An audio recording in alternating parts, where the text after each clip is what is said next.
And now, live from Level 5 Productions on the island of Milleronia, it's The Larry Miller Show.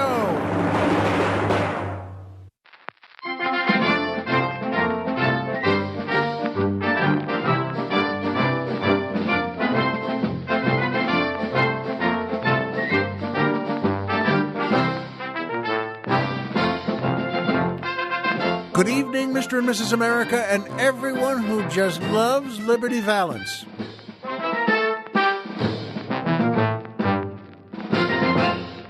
Hi, folks, I'm Larry Miller, but in a way, aren't we all? And you know what? Welcome back. We're on the island of Milleronia now, and as you know, due to this or that, sometimes we're back on the mainland, or sometimes in the past, I've actually done a show from a hotel room, from being on location on a movie part, or just on location for a stand-up job.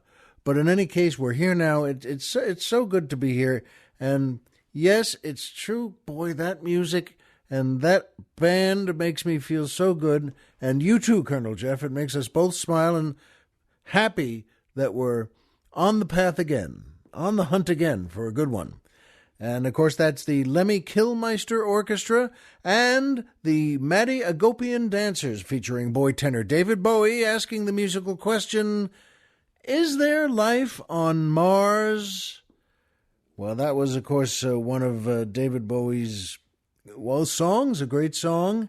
And we're very sorry to say I am and Colonel Jeff is. Yes, he passed away this past weekend, and I'm sure you know that.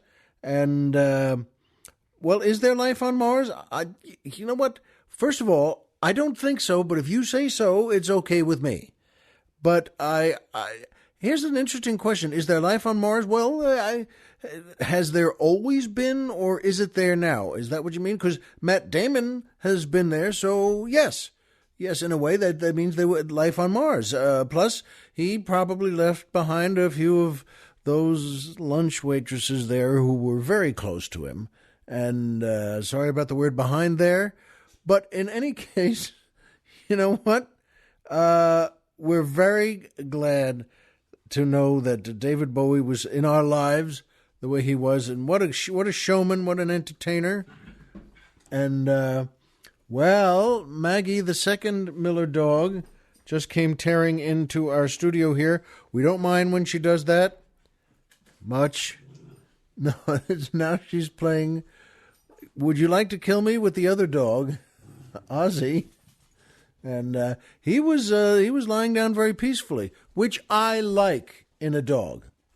And Maggie is now imploring Colonel Jeff. Oh, I love what he's doing now. Ozzy just went under the desk. That's a great place for him. And he hangs out there, and he can sort of lean against my legs, and it's a safe place for him there. He can just hang out, and then Maggie, of course, can go, well, and find something else to kill. And, but, of course, I mean that in the best way possible. And you know what, though? This is a good time to be on the island of Milleronia. We have it. It's very beautiful here. Yes, it's true. I personally control the weather. But you know what? Sometimes it just happens on its own. And just like you and where you live, everybody, all of you listening, sometimes the weather just happens to be beautiful by pure luck or by someone's design. And I'm glad it is for you too. And that brings me to my favorite part of the show, the joke of the week. That's right. Well, here's one that the Colonel and I both liked, and he got a kick out of this, and so did I. At any rate, there's a very popular and, a nice Tony, formal restaurant. And what do you know? In on Wednesday night comes Jesus himself, and he walks over to the podium there with the maitre d', and the maitre d', well, is astonished and shocked. And Jesus just smiles and says to him, I'd like a long table for 26, please. And the maitre d' sort of springs back to life, and he just glances over to the group, and he leans in and says to him, "Forgive me, Jesus, forgive me, but I noticed there are only 13 of you here." And Jesus says, "Oh, well, we're all going to sit on the same side." And so apparently the whole Last Supper format was not just in the painting. That's the way they like to sit. And in any case, that was cute, and I hope you like it. That brings me to my second favorite part of the show, the Poetry Corner.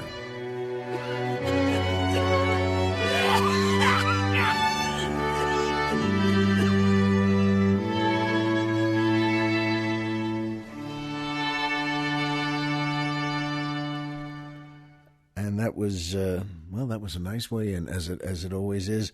But that's why I mentioned that the leader of the orchestra today was Lemmy Kilmister, because Colonel Jeff brought him up. Colonel Jeff really was a fan, loved Lemmy Kilmister, who was the bass player in Motorhead, among many other things. And in fact, the Colonel got to meet him several times when Lemmy came to be on Adam's show, on Adam Carolla's show, and he said Lemmy was the greatest guy in the world. I mean, first of all, he was a rock icon and couldn't be cooler.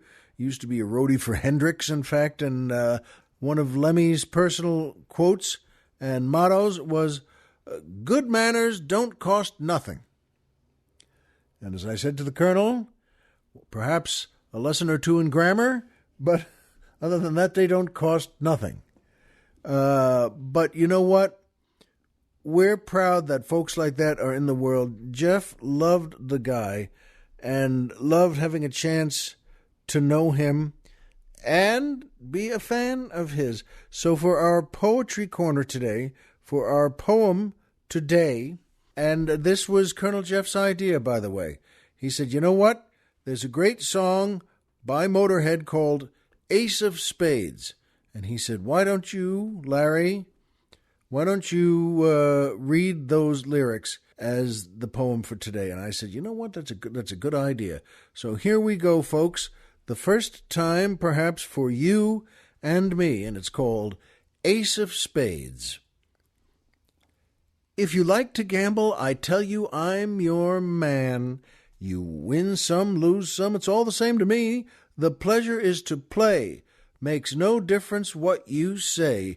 I don't share your greed. The only card I need is the Ace of Spades. The Ace of Spades. Playing for the high one, dancing with the devil, going with the flow, it's all a game to me. 7 or 11, snake eyes watching you, double up or quit, double stake or split. The Ace of Spades, the Ace of Spades. You know I'm born to lose and gambling's for fools, but that's the way I like it, baby. I don't want to live forever, and don't forget the Joker. Pushing up the ante, I know you got to see me. Read 'em and weep, the dead man's hand again. I see it in your eyes. Take one look and die. The only thing you see, you know it's going to be the Ace of Spades. The Ace of Spades. So that is for you folks. I hope you like that. I did, and that is Lemmy passed away after Christmas sometime, just this last Christmas, and I'm glad Colonel Jeff brought us all to that. Boy, there's some interesting phrases in there, interesting references that read 'em and weep. The dead man's hand again. I think the phrase "dead man's hand" was from Wild Bill, right? That's when he was shot and killed in that bar. It's been known for a long time. It's the only time in his entire life he ever sat with his back to the bar. He always sat the exact opposite side, facing the bar and the whole room, because he didn't want someone sneaking up on him. And, well, someone did this time. and his hand at poker there, I think, please let us know if it's different, but I believe the dead man's hand was the hand he was holding was a pair of aces and a pair of tens. The colonel just told me aces and eights with, I think I could be wrong on this, with a 10, the fifth card was a 10. I think I could be, I could be wrong, but aces and eights. And that became known forever, well, and we're saying it today, as the dead man's hand. Wild Bill Hickok. And, well, what a story, what a life. I'm sure you've seen the specials as much as I have.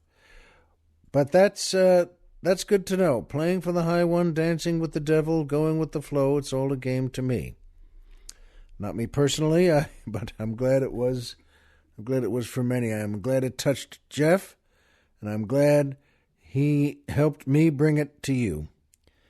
So that brings me to the third favorite part of the show. Triple M, the magic movie moment.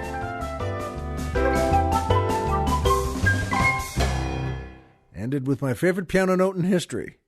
That big low da da da da da da da da da da da ba.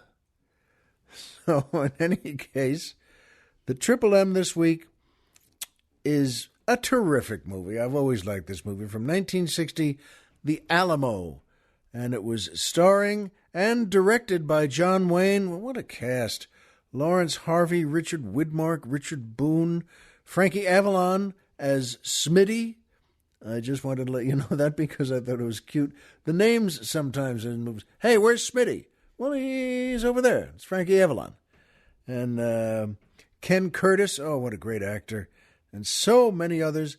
And the wonderful Joan O'Brien, and I'm going to tell you a little about her in a second, but it's a terrific movie. Now, Billy Bob Thornton made a terrific movie about the Alamo again about 10 years ago, a little more than that, 2004, and a great cast in that one too, and very well done. I thought it was awfully well done. Andy Garcia was in that one too, and so many others. But you know what? I think the great movie is the one by John Wayne. And I know I may be a sucker for his stuff, but I'm glad I am. And there's a great magic movie moment in this. Lawrence Harvey, who was a great actor and was playing Colonel Travis, who was commanding the Alamo in their, well, I was going to call it a fort, but it wasn't really a very good fort. It wasn't put together that well. And Lawrence Harvey, as things are going, well, downhill for all the fellas there at the Alamo.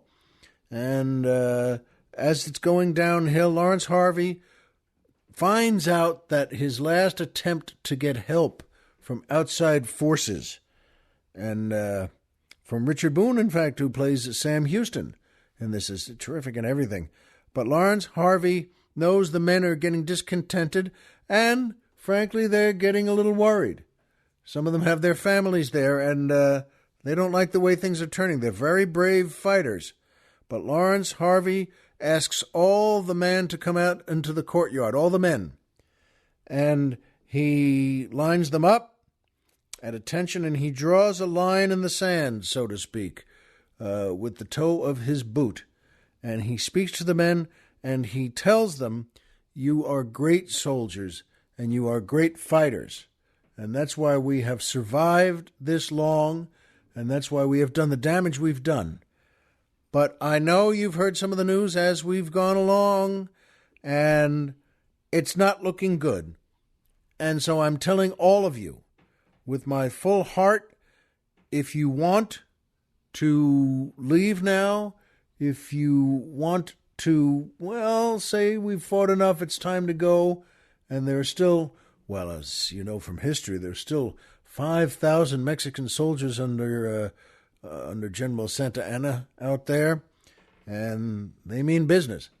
And he says to the soldiers, his soldiers, step over this line, and you may all go, and there is nothing held against you. I will shake hands with you, and I'm grateful to know you. We're going to stay here, but whatever you want to do, just step over that line if you want to go. And it's very well shot by director John Wayne there, and none of the men step over the line. It's not heavy-handed, it's not covered with sugar. It just lives as the moment, which is a true story from the actual Alamo, by the way. None of the men step over the line. There's a pause there of several seconds, and they all just still stand at attention, and we are very touched by what they did. And that's a movie moment. That's a magic movie moment to me, and I hope it is to you too. And then the reason I mentioned the lovely Joan O'Brien, the great actress, for what I will call the real magic movie moment in this. Joan, I believe it's Joan. I could be wrong. She was the actress playing Mrs. Sue Dickinson in this, who was the great Ken Curtis's wife. He was Captain Dickinson, I believe it was. And at the end of the movie, at the end of the Alamo, it's all happened. It's all done. Everyone has been killed, as we knew they would. But it's still a shock every time. And Santa Anna decides to there's a handful of wives and a handful of children who were hiding in one of the food rooms there, or one of the ammo rooms in the Alamo. And Santa Anna decides to let them go, to let the women and children go and go back to their lives in what he thought was going to be Texas at that point. And they go out, they walk out, no, they march out in a way, in a single line.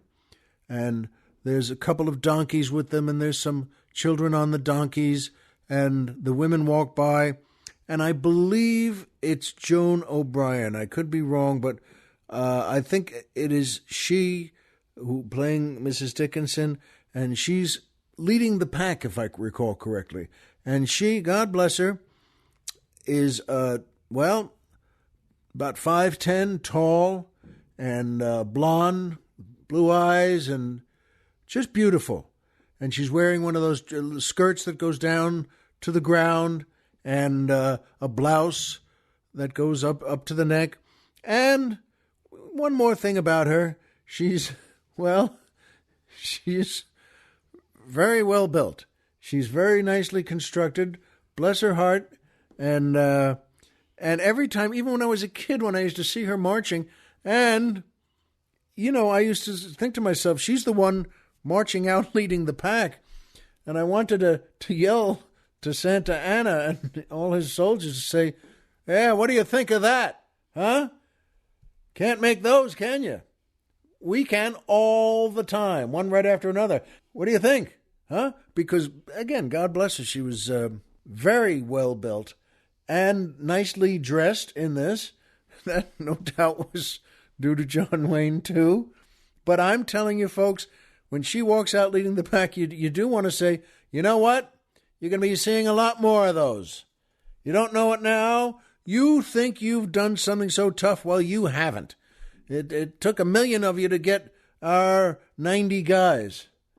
But you really do it makes your blood rise over that. And God bless her, when Joan O'Brien walks out, and I think it was she, when Joan O'Brien walks out leading the pack and leading everything, so to speak, that's a good way to end that movie, I think, or any movie. You could have the Poseidon Adventure. You could still end with Joan marching out as soon as they get to the dock, walk down the ramp, and with a kid on a donkey. But really, it's a very sweet moment, very touching, and very affecting. As I said, when I was a kid, when I was a teenager, when I was a young adult, when I'm a full-blown big boy now, and you know what? I see that scene and her working out. I have watched that movie to see that scene. And it's a very good movie, and very touching, and very true, and very great honor to what had happened for real with our soldiers, and when Texas was still briefly its own republic. And the soldiers were all killed that way, but Mrs. Sue Dickinson lived on with a big wink and a hot cha-cha. And I think, in reality, the Mexican soldiers would have to be thinking, hey, she's 5'10", and we're 4'10". Now, why does that help? We have no shot with her. What have we done here? And John Wayne, he was 6'4". So in any case, if you haven't seen The Alamo in a while, as I said, the Billy Bob Thornton one is very good. Very, very good. Dennis Quaid is in that too. It's a terrific movie. But I think the one to see also is the John Wayne movie, The Alamo. And it's funny too because I have, a book/magazine or magazine/book I'm looking at right now. It's on my desk. I got it at Ralph's a couple of days ago. Ralph's is our supermarket here in Southern California. When I get back to the mainland, the first thing I do is go to Ralph's. And they're not a sponsor, so I'm not getting anything from saying that. And they had this, by cash registers. They always have all sorts of things. They're called impulse items. And you're supposed to do, exactly what I did, what you do, too. You pick up something. They have the newspapers like the National Enquirer there. And those are catchy, as you know. They get you with some good headlines there on those. And all sorts of things, and bags of potato chips and candy bars. But this one was there. I'm reading from the cover, the special Newsweek edition, John Wayne. And they have underneath that, they have, a big portrait of him, a color portrait with it says, the unstoppable legacy of America's favorite cowboy. And underneath that, 60 years of the searchers. And, folks, I love movies. I love being in movies. I love that we all love seeing movies. And it's a big part of our country. It's a good way to tell a story. It's a good way to tell history. And, folks, I'll tell you what, this guy, John Wayne, and this magazine, we're going to put some... Colonel Jeff and I are going to put some pictures from it because they're so good. And this guy, who was a football player, an excellent football player, and then got a scholarship to USC.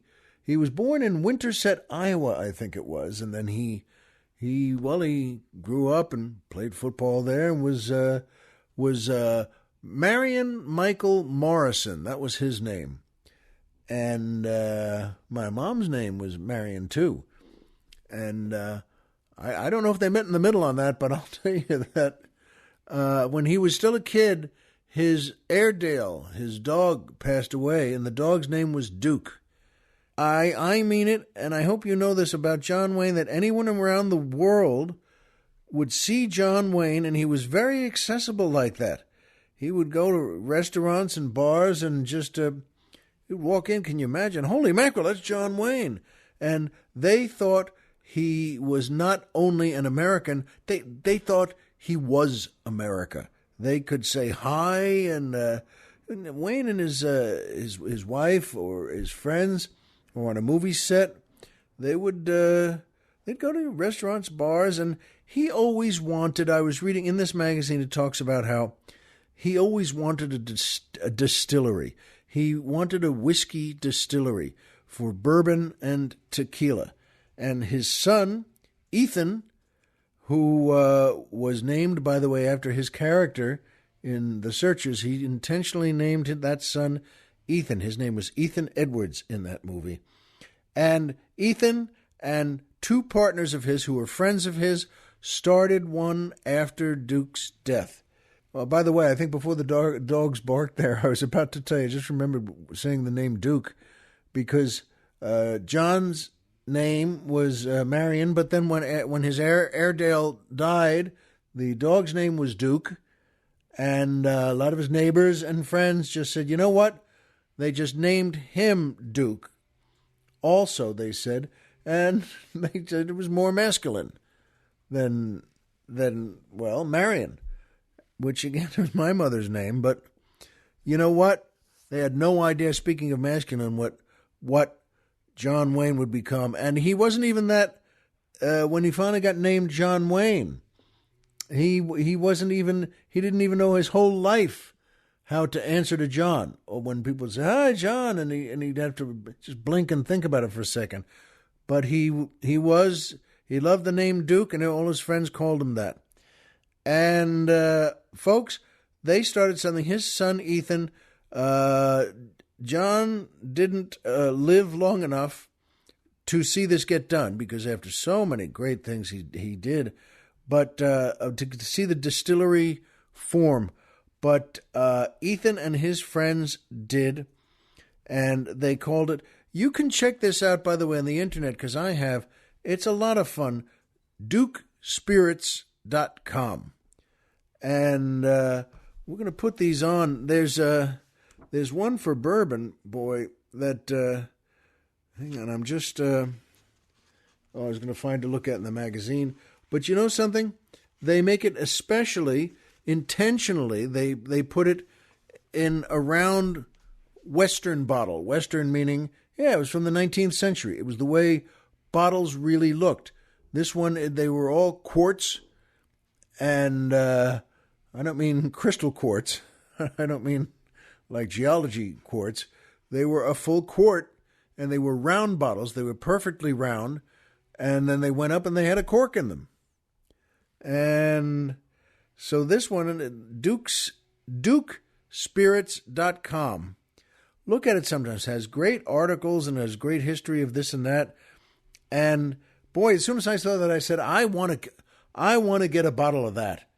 And by the way, the prices they made for them were not crazy. You could they were $34. I can't remember exactly, $34 roughly a bottle, which is pretty good. I mean, that's actually like far less than some of the big scotches go. And in any case, that's because John Wayne also said, no, I want this for everyone. I want it to be where everyone can go out and get a bottle of this and see what good bourbon tastes like. And then, though, they just made, I think I'm going to still see and see if I can find this out. But so far, what I've come across on the website there and in the ads, I think they're out of it. I think. I could be wrong. So take a look at it, by the way, and get one for yourself if you can. But I think whatever they made, they're out of already. They were made in small batches. One for bourbon, one for brandy, and one for tequila, which sounds like a pretty good weekend in Vegas, by the way, right there. Or just 2 nights of whooping. And in any case, I'm bringing this up because, a lot of these fellas in those days used to drink so much. I mean, more than we think they drank and more than we drink, even when we were in our wilder days. And I mean, John Wayne in a lot of his movies, he wasn't really drinking, and his characters weren't really drinking in those movies, but he was mostly teasing Victor McLaglen about his drinking in those movies, and they were great friends. And in fact, it's funny, he would tease Victor McLaglen about his characters and how much they drank. And this was, by the way, this was after the two of them just left a bar to do the scene. So, folks, so many of those guys were so wild.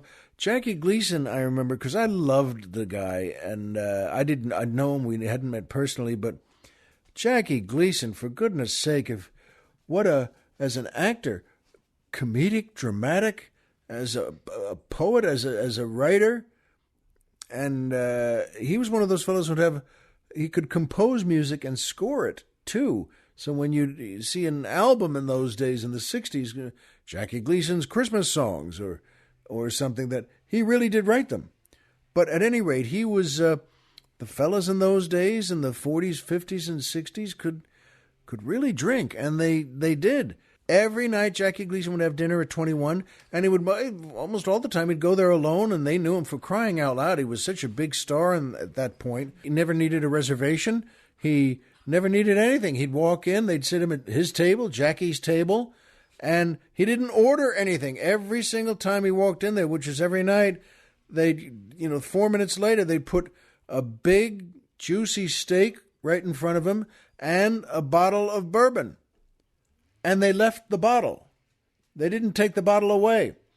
And every single night, so for him, though, it was steak and drink, but hold the steak. They said he would drink that whole bottle. And these were quarts. And he would sit there and blast through it, and he'd sit there and smoke and drink and never hit the steak. That's just the way it was. And it's funny, both John Wayne and Jackie Gleason died at 72. But I remember when friends would say, when Jackie Gleason passed away, and they'd say, "Oh, poor Jackie, 72 isn't so old." And I would always say, "Hey, if you can live 72 Gleason years, you've done all right. That's like 150 for anyone else." Now, they weren't trying to be loony or loopy. It was the way people lived. Did they drink more than we drink? Yes, they really did. They, no kidding around, did. And, you've seen that even when they show a little bit of it in movies. You enter someone's house, "Oh, it's good to see you. Can I get you something to drink?" Everybody was always drinking and always offering drinks. Boy, oh boy, those movies, though, the John Wayne movies, to me, The Searchers, McClintock, The Quiet Man, True Grit, The Man Who Shot Liberty Valance, In Harm's Way, Comancheros, The Apaches, She Wore a Yellow Ribbon, Rio Bravo is a terrific movie, Rio Lobo, and these were all so good. There's so many, and they're all terrific. And because, they weren't just drinking a pint of beer or a can of beer. This was real drinking. This was He-Man drinking, not showing off. That's the way men drank in those days. I remember reading a story about Richard Burton and Peter O'Toole, who, of course, some of the greatest actors of all time. And they could drink. This was the way men drank in those days. A lot of the greatest actors, not sure, I guess they were English and Irish and Russian, but I mean, they would drink. They would really drink. And no kidding around drinking. And I remembered this from reading about Richard Burton and Peter O'Toole in, I can't remember the name of the movie. It's about the 13th century, and Richard Burton plays King, I think it's Henry II, and but I'm not sure. And Peter O'Toole plays, for crying out loud, plays very famous, became a priest, then became an ambassador, the first ambassador that was ever in business, that was ever used, that ever worked as an ambassador, making treaties, real ambassador work, and risking his life. But at any rate, Richard Burton and Peter O'Toole said to each other they hadn't worked together before, and each one knew the other one was a big drinker, like a big drinker. And they said when they started the movie, they wanted to do a good job, and they said to each other, "You know what?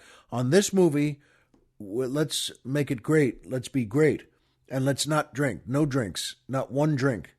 Let's both get on the wagon." And they both agreed.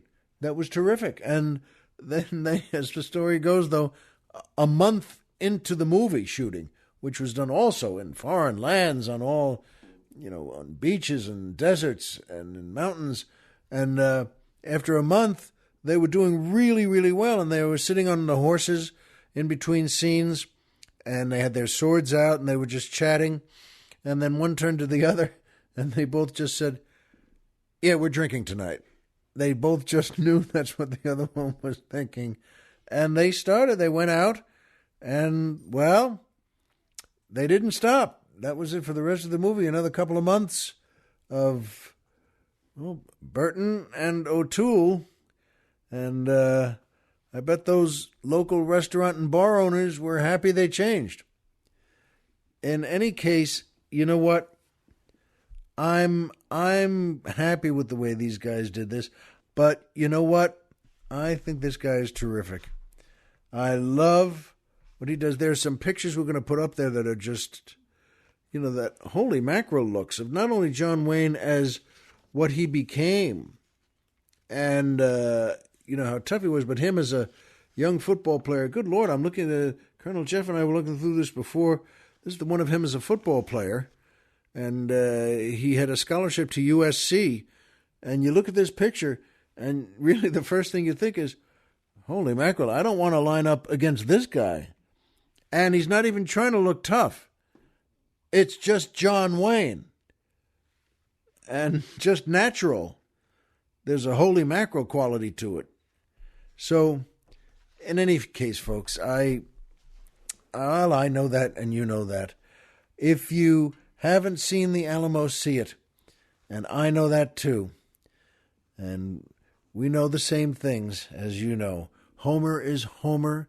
Pluto is a planet. John Wayne is John Wayne. And so remember, as always, if you walked out of bed today and had a job to go to and someone to come home to who cares about you, folks, the game's over and you've won. And that's the truest thing I know. Be well, and we'll see you here next time.